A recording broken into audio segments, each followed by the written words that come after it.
فذكر فإن الذكرى تنفع المؤمنين۔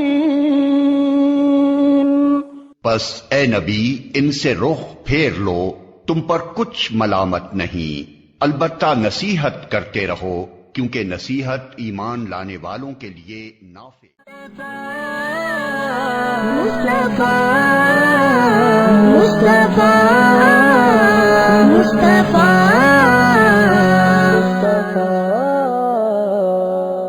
اللهم صل على محمد وعلى آل محمد۔ اللهم صل على محمد وعلى آل محمد۔ جب زباں پر محمد کا نام آ گیا، جب زباں پر محمد کا نام آ گیا،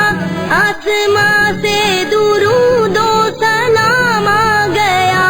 آسماں سے درود و سلام آ گیا۔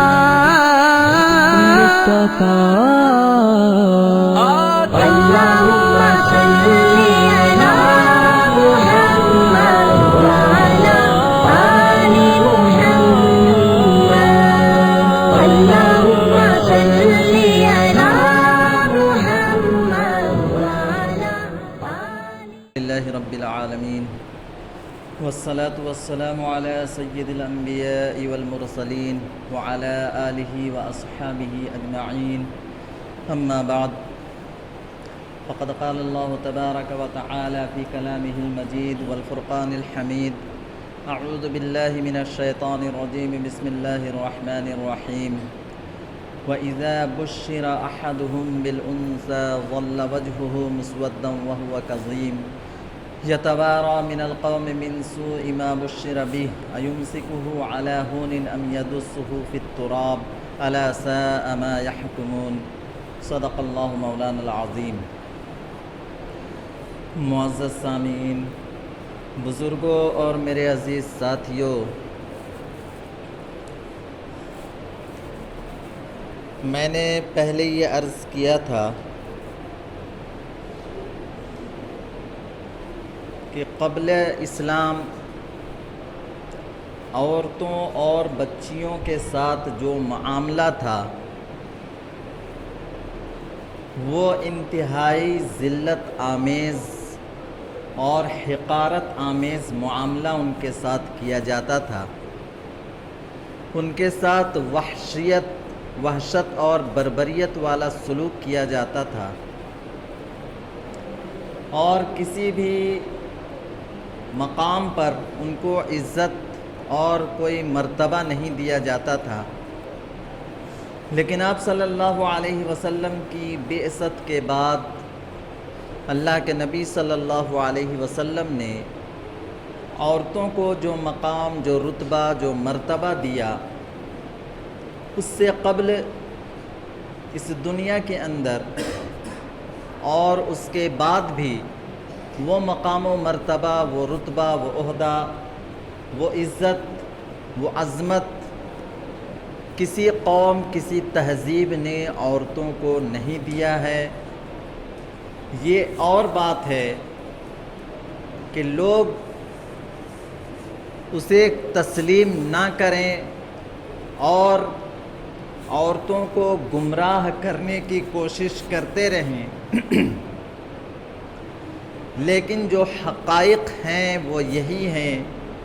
کہ اسلام مذہب نے جو عزت و توقیر عورتوں کو دی ہے، کسی اور مذہب نے، کسی اور تہذیب نے، کسی اور قوم نے عورتوں کو وہ مقام، وہ رتبہ، وہ عزت، وہ عظمت، وہ توقیر کسی نے نہیں دیا۔ یہی وجہ ہے کہ آج یورپ کے جو پڑھا لکھا طبقہ ہے اور جن کے اندر علم ہے، بصیرت ہے، جنہوں نے اسلام کو پڑھا ہے، اس کو سیکھا ہے، سمجھا ہے، آپ مطالعہ کرتے ہوں گے، اخبارات دیکھتے ہوں گے کہ یورپ ممالک کے اندر اسلام میں داخل ہونے والوں کی شرح عورتوں کی زیادہ ہے، کیونکہ عورتیں یہ سمجھ رہی ہیں کہ جو عزت و توقیر عورتوں کو اسلام دیتا ہے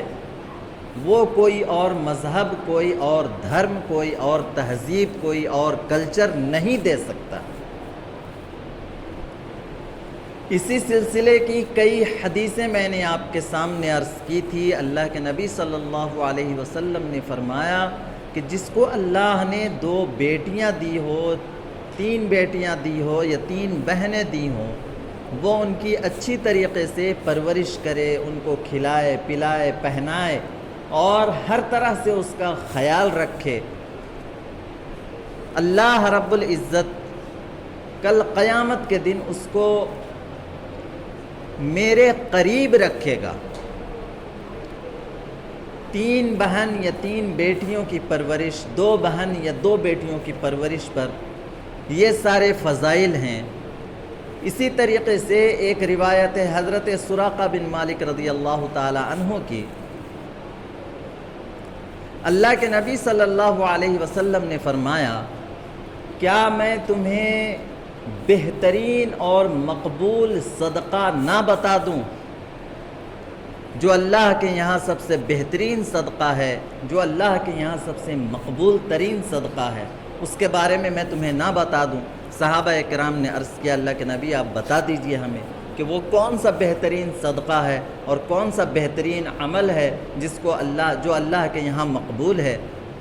اللہ کے نبی صلی اللہ علیہ وسلم نے فرمایا کہ وہ بچیاں جو تمہاری طرف لوٹا دی گئی ہو، ایسے بچیوں کی تربیت، ان کی پرورش، ان کا خیال رکھنا، یہ اللہ کے نزدیک سب سے بہترین صدقہ ہے اور مقبول صدقہ ہے۔ میں نے یہ عرض کیا تھا کہ ہم غیروں کی تہذیب کو اپنا کر اسلامی تعلیمات کو ہم نے پس پشت ڈال دیا ہے، اسلامی تعلیمات سے ہم دور ہو گئے ہیں، جس کی وجہ سے آج ہماری بچیوں کو ذلت برداشت کرنی پڑتی ہے، جس کی وجہ سے آج ہماری بچیوں کو خود کو ہلاکت میں ڈالنے کی ضرورت پڑتی ہے، اور جس کی وجہ سے آج ہماری بچیاں ضائع ہو رہی ہے، جس کی وجہ سے آج ہماری بچیاں برباد ہو رہی ہیں، کیونکہ اسلامی تعلیمات ہمارے پاس نہیں ہے، اور تعلیمات بھی اگر ہو تو پھر بھی ہمارے گھروں کے اندر عدل نہیں ہے، انصاف نہیں ہے، توازن نہیں ہے۔ ہم ایک غیر کی نظر سے جو ہے اپنی اور غیر کی بچیوں کے اندر تفریق اور امتیاز کرنے کی کوشش کرتے ہیں۔ اسی سلسلے میں نے یہ عرض کیا تھا کہ جو بچیاں ہماری ہے اور ہم نے اس کی پرورش کی ہے، اس کو پالا پوسا بڑا کیا، پڑھایا لکھایا، اچھی تربیت دی، اچھی تعلیم دی اور اچھی تربیت، اچھے اخلاق سے اس کو آراستہ کیا، اور اس کے بعد ہم نے اس کی شادی کر دی، نکاح کر دیا، تو اب یہ بچی سے رشتہ ہمارا ختم نہیں ہوتا ہے، اس بچی کے حقوق ہمارے اوپر سے ختم نہیں ہوتے، اس بچی کے حقوق ہمارے اوپر تا عمر ہے۔ سب سے بڑا مسئلہ ہمارے معاشرے کے اندر آج یہ ہے کہ لڑکیاں جب بیاہ کر شادی ہو کر سسرال چلی جاتی ہیں تو ہم یہ سمجھتے ہیں کہ ہم اب اپنے فرض سے ہم سبکدوش ہو چکے ہیں، اب ہمیں اس کی کوئی ذمہ داری نبھانے کی ضرورت نہیں ہے، چاہے اس کے ساتھ جیسے بھی حالات ہوں، چاہے وہ جس طریقے کے ماحول میں رہے، اس کے اوپر ظلم ہو، ستم ہو، اور اس کو ستایا جائے، اس کو پریشان کیا جائے، ذہنی اعتبار سے اس کو ٹارچر کیا جائے، اس کی زندگی محال کر دی جائے، ہم یہ سمجھتے ہیں کہ ہم اپنی ذمہ داری سے فارغ ہو چکے ہیں۔ لیکن ہمیں یہ سمجھنا چاہیے کہ اسلام ہمیں صرف شادی بیاہ تک کی ذمہ داری نہیں دیا ہے، اس کے بعد اس کی ساری زندگی ہمارے اوپر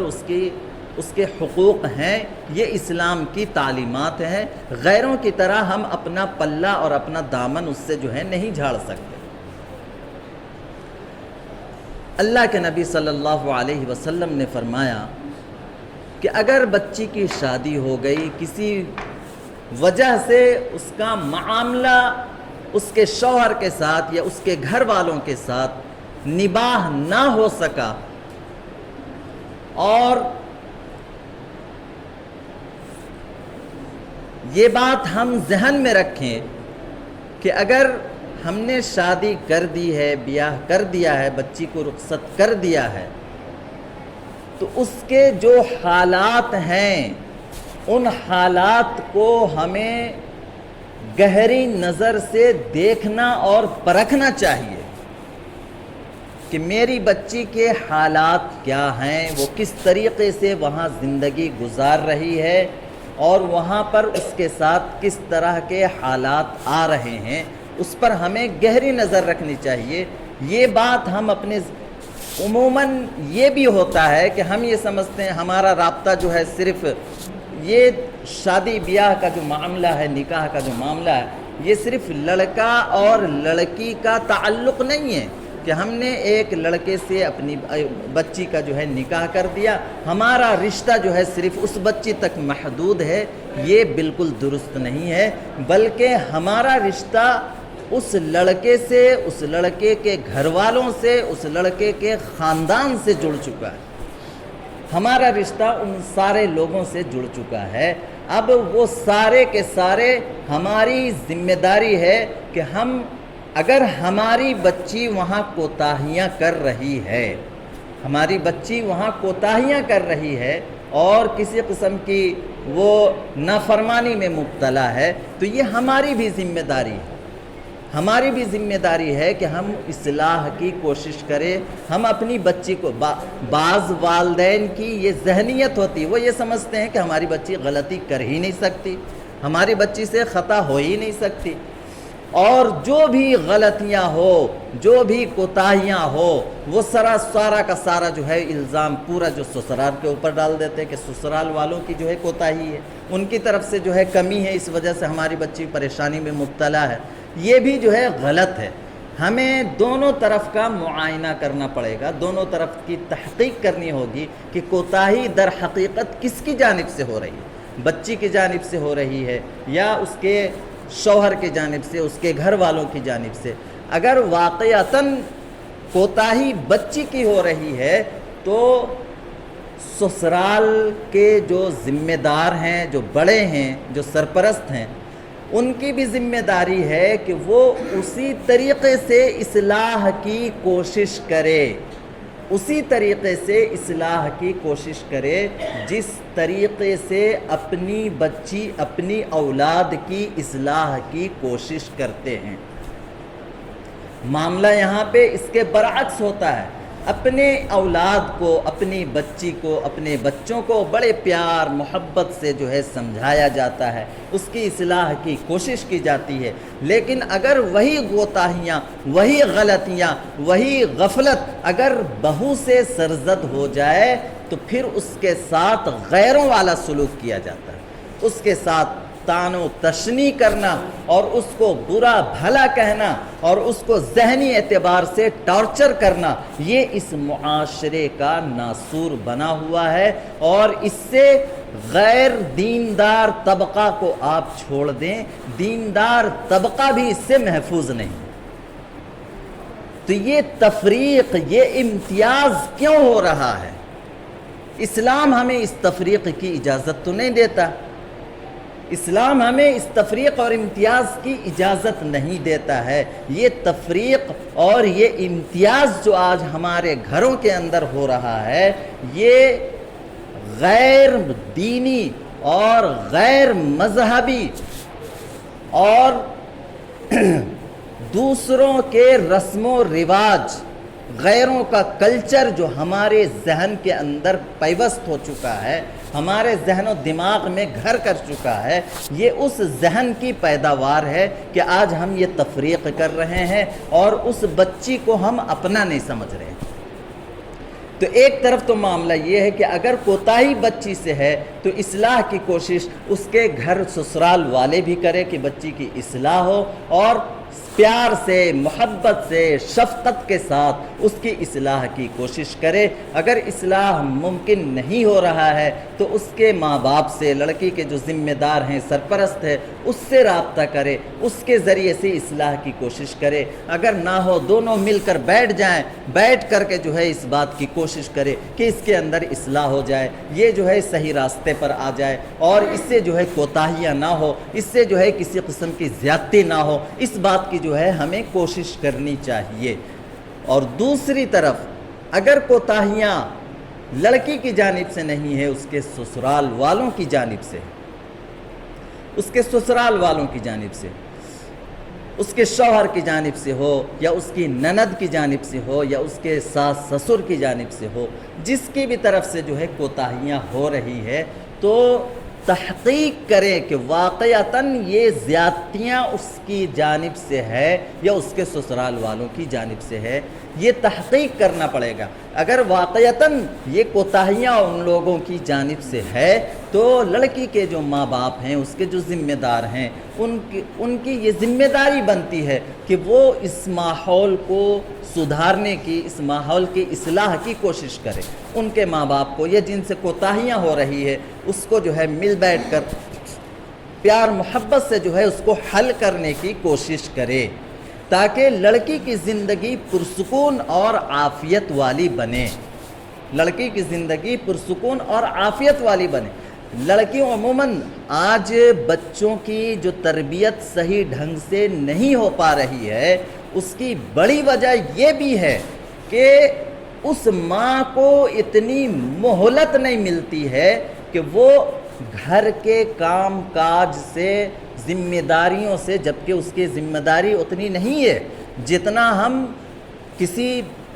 لڑکی کو اپنے گھر میں بہو لائیں، جتنا ہم ذمہ دار سمجھتے ہیں کہ پورا گھر کا دیکھ ریکھ، اس کا خیال رکھنا، ہر چیز جو ہے پورا کرنا، اور ہر ایک کے جو ہے ضرورتوں کا خیال رکھنا وہ لڑکی کی ذمہ داری ہے، یہ ذہن سے ہم نکالیں۔ یہ اس کی ذمہ داری نہیں ہے، وہ کر رہی ہے تو یہ اس کا بہترین عمل ہے جو اللہ کے یہاں مقبول ہے، لیکن اگر وہ اس میں ذرا تھوڑا بہت، اگر عموماً جو ہے لڑکیاں جو بہو آتی ہیں وہ کوشش کرتی ہے کہ ہر ایک کی ذمہ داری ہم پوری کریں، اپنے شوہر کے علاوہ بھی وہ جو ہے سارے گھر والوں کی ذمہ داری اور سارے گھر والوں کی ضرورتوں کا خیال رکھتی ہے، لیکن اگر اس سے کوتاہی ہوتی ہے تو وہ اس کی ذمہ داری نہیں ہے، یہ ہم اپنے ذہن میں بٹھا لیں۔ اگر ہم زبردستی اس کے ساتھ کرتے ہیں، دوسروں کی ضرورتوں میں کوتاہیوں پر، چاہے اس کے ماں باپ ہوں، اس کے بھائی بہن ہوں یا اور کوئی ہو، اگر اس کی ذمہ داریوں میں اس سے کچھ کوتاہی ہو رہی اور جان بوجھ کر نہیں، غلطی سے یا کسی اور وجہ سے، کسی مصروفیت کی وجہ سے اگر کوتاہیاں ہو رہی ہے تو ہم یہ نہ سمجھے کہ یہ اس کا حق ہے، اس کی ذمہ داری ہے، اس کو پورا کرنا پڑے گا، اور نہیں کرے گی تو اس کے ساتھ جو ہے ظلم و ستم کیا جائے گا، اس کو سرزنش کیا جائے گا، اس کے ساتھ بدسلوکی کی جائے گی، اس کی بے عزتی اور بے توقیری کی جائے گی۔ یہ سراسر اسلام کے خلاف ہے اور یہ سراسر ظلم ہے۔ اس کے لیے آپ کو اللہ کے یہاں جواب دہ ہونا پڑے گا۔ تو اس بات کو ہم سمجھ لیں، اس لیے کہ معاشرت جو ہے ہماری انتہائی گندی ہو چکی، اور پورا گھرانہ ہمارا جو ہے آج بارود کا ڈھیر بن چکا ہے، ہر گھر جو ہے بارود کا ڈھیر بنا ہوا، کیونکہ ہم حقوق کو پہچانتے نہیں ہیں۔ کہ کس کے کیا حقوق ہیں اور کس کے کیا حقوق نہیں ہیں۔ تو بہرحال اگر کوتاہیاں گھر والوں کی جانب سے ہے تو اس کی اصلاح کی جو ہے لڑکی کے ماں باپ کوشش کریں، نہ ہو تو 2-4 لوگ ان کے یہاں سے لیں، 2-4 لوگ اپنے یہاں سے لیں، بیٹھ کر کے جو ہے بات چیت کریں، سمجھائے بجھائے اور حالات کو سدھارنے کی کوشش کریں۔ لیکن اس کے باوجود اگر زندگی انتہائی تنگ ہو جائے، اتنی تنگ ہو جائے کہ اب لڑکی کو وہاں زندگی گزارنا محال نظر آئے، وہاں سانس لینا مشکل نظر آئے، ایسی صورتحال پیدا ہو جائے تو یہ ماں باپ کی، اور صرف ماں باپ کی نہیں، ہم یہ ذمہ اپنے ذہن و دماغ کو حاضر کر کے ہم سن لیں، یہ صرف ماں باپ کی ذمہ داری نہیں ہے۔ اگر کسی لڑکی کے ماں باپ اس دنیا میں نہیں رہے، وہ رخصت ہو گئے، چلے گئے، اس کے جو بھائی ہیں یہ ان کی بھی ذمہ داری ہے، یہ ان کی بھی ذمہ داری ہے کہ اگر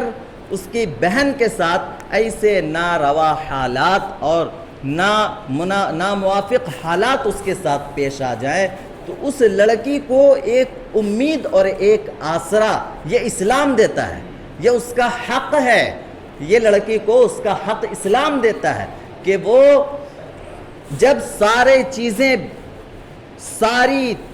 ترکیبیں ناکام ہو جائے، اصلاح کی کوئی صورت نہ بچے، زندگی گزارنے ساتھ میں زندگی گزارنا محال ہو جائے، مشکل ہو جائے، ایسے حالات میں اسلام یہ اجازت دیتا ہے کہ ہم علیحدگی کروا لیں، اب لڑکی وہاں رہنے کے وہاں وہ ماحول نہیں ہے کہ لڑکی وہاں زندگی گزار سکتی ہے۔ ایسے حالات میں بہتر یہ ہے کہ ہم اس کو لاوارث نہ چھوڑیں، ہم اس کو کسی دوسروں کے رحم و کرم پر نہ چھوڑیں کہ اب تمہیں وہیں جینا ہے، وہیں مرنا ہے، وہیں زندگی گزارنی ہے، چاہے صبح سے لے کر رات تک تمہیں جو ہے گھٹ گھٹ کر جینا پڑے، لیکن تمہیں جینا وہیں ہے۔ ایسے حالات پیدا نہ کرے۔ انہی حالات کا نتیجہ ہے جو آج ہم اخباروں میں، آج ہم نیوز چینلوں میں دیکھ رہے ہیں کہ مسلم بچیوں کے ساتھ جو ہے کیسے حالات پیش آ رہے ہیں، کیسے وہ اپنے آپ کو خود سوزی کر رہی ہے، اپنے آپ کو ہلاک کر رہی ہے، کیونکہ اس کو امید نہیں ہے کہ اگر یہاں سے ہم چلے جائیں اور یہاں سے ہم ہٹ جائیں تو اس کے پاس اور کوئی دوسرا راستہ نہیں ہے کہ اس کے ماں باپ اس کی ذمہ داری کو اٹھا لے یا اس کے بھائی اس کی ذمہ داری کو اٹھا لے، اس کے پاس کوئی آپشن نہیں ہے، کوئی راستہ نہیں ہے، اس کے لیے پوری زندگی، اس کا پورا مستقبل اس کو جو ہے تاریک نظر آتا ہے، صرف اندھیرا ہی اندھیرا نظر آتا ہے، جائے گی تو کہاں جائے گی؟ اس کے پاس کوئی امید ہی نہیں ہے، کوئی راستہ ہی نہیں ہے، تو سوائے ہلاکت کے اور کوئی راستہ اس کے پاس نہیں بچتا ہے۔ تو اسی لیے یہ سارے حالات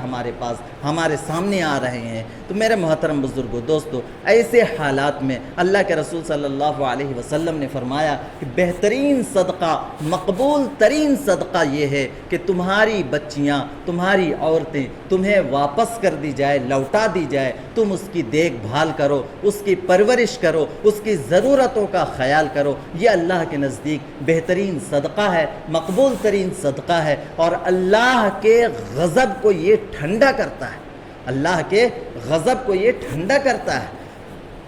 تو ایسے حالات میں ہم اپنی ذمہ داری کو سمجھیں، ماں باپ بھی اپنی ذمہ داری کو سمجھے، بھائی بھی ہے وہ بھی اپنی ذمہ داری کو سمجھے۔ وہ اپنا پلہ نہیں جھاڑ سکتا ہے، اپنے دامن کو وہ نہیں بچا سکتا ہے، وہ کل اللہ کے یہاں جواب دہ ہوگا، اور اللہ کے یہاں اس سے باز پرس ہوگی کہ یہ اس بچی کے ساتھ جب ایسے حالات تھے، جب وہ اپنے آپ کو ہلاکت میں ڈالنے کے کگار پر پہنچ چکی تھی، ایسے حالات میں تم نے اسے آسرا کیوں نہیں دیا، تم نے اسے بچانے کی کوشش کیوں نہیں کی؟ یہ اللہ کے یہاں باز پرس ہوگی۔ اور اس کے بعد اس کی زندگی کیا ہوں گے، اس کے حالات کیا ہوں گے، اس کے مستقبل کیا ہوں گے، اس کو ہمیں طے کیسے کرنا ہے، ان سارے حالات پہ میں سیر حاصل بحث آپ کے سامنے کروں گا اور ساری تفصیلات میں آپ کے سامنے پیش کروں گا۔ اللہ رب العزت ہمیں حسن معاشرت والی زندگی عطا فرمائے اور صحیح طور پر اسلامی تعلیمات پر عمل کرنے کی توفیق عطا فرمائے۔